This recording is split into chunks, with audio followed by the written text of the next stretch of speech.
सरफरोशी की तमन्ना अब हमारे दिल में है, देखना है जोर कितना बाजुए कातिल में है। भारत के स्वतंत्रता संग्राम में ये पंक्तियां सेनानियों का मशहूर नारा बनी। 1921 में बिस्मिल अजीमाबादी की लिखी इन पंक्तियों को जिस व्यक्ति ने अमर बना दिया वह थे राम प्रसाद बिस्मिल। बिस्मिल एक स्वतंत्रता सेनानी होने के साथ साथ एक कवि भी थे। वह हिंदुस्तान रिपब्लिकन एसोसिएशन के संस्थापक थे, जिसमें भगत सिंह व चंद्रशेखर आजाद जैसे सेनानी शामिल थे। उनका मकसद एक ही था, देश को अंग्रेजों की दास्ता से मुक्त करना। 12 वर्ष की आयु से ही आर्य समाज की तरफ आकर्षित राम प्रसाद ने 9 अगस्त 1925 को सहारनपुर से चलने वाली गाड़ी को लखनऊ के पास लूटने की ठानी।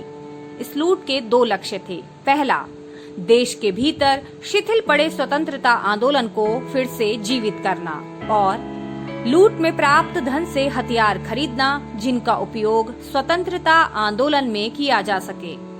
उस वक्त वे मात्र 28 वर्ष के थे। काकोरी लूट के संबंध में राम प्रसाद लिखते हैं, हमने कह दिया था मुसाफिरों से ना बोलेंगे, सरकार का माल लूटेंगे। इस कारण मुसाफिर भी शांतिपूर्वक बैठे रहे। केवल 10 आदमियों ने इस घटना को अंजाम दिया। यह घटना आजादी आंदोलन के नजरिए से बहुत ही महत्वपूर्ण थी। काकोरी घटना के संबंध में इतिहासकार लिखते हैं, फरवरी 1922 में चौरा चोरी कांड के बाद जब गांधी जी ने असहयोग आंदोलन को वापस ले लिया, तब भारत के युवा वर्ग में जो निराशा उत्पन्न हुई, उसका निराकरण काकोरी कांड ने ही किया था। इस ट्रेन लूट में राम प्रसाद, अशफाक उल्ला खान, राजेंद्र नाथ लाहिड़ी और रोशन सिंह को फांसी की सजा हुई। अशफाक और राम प्रसाद में गहरी दोस्ती थी। इसके विषय में राम प्रसाद ने लिखा है, सबको आश्चर्य था कि एक कट्टर हिंदू और मुसलमान का मेल कैसा। मैं मुसलमानों की शुद्धि करता था, आर्य समाज मंदिर में मेरा निवास था, किंतु तुम इन बातों की चिंता ना करते थे। हिंदू मुस्लिम झगड़ा होने पर तुम्हें मोहल्ले में हर कोई खुल्लम खुल्ला गालियां देता था, काफिर के नाम से पुकारते थे, पर तुम कभी भी उनके विचारों से सहमत ना हुए। तुम एक सच्चे मुसलमान तथा सच्चे देशभक्त थे।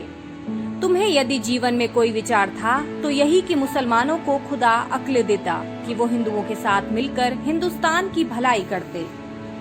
काकोरी कांड में अवध चीफ कोर्ट का फैसला आते ही यह खबर आग की तरह समूचे हिंदुस्तान में फैल गई।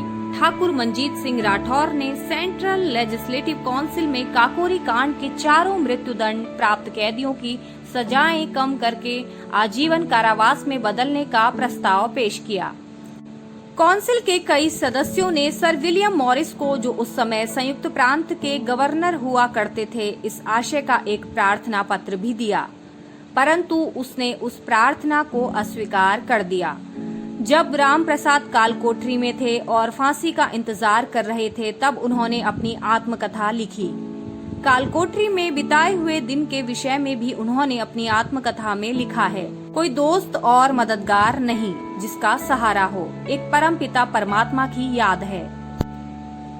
गीता पाठ करते हुए कम से कम संतोष तो है। 19 दिसंबर 1927 को राम प्रसाद को फांसी दे दी गई।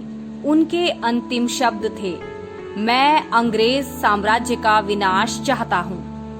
प्रिय दर्शकों, अगर आपको अमर शहीद राम प्रसाद बिस्मिल जी के जीवन पर आधारित ये वीडियो अच्छा लगा हो तो कृपया चैनल को लाइक, शेयर और सब्सक्राइब कर अपना आशीर्वाद जरूर दें।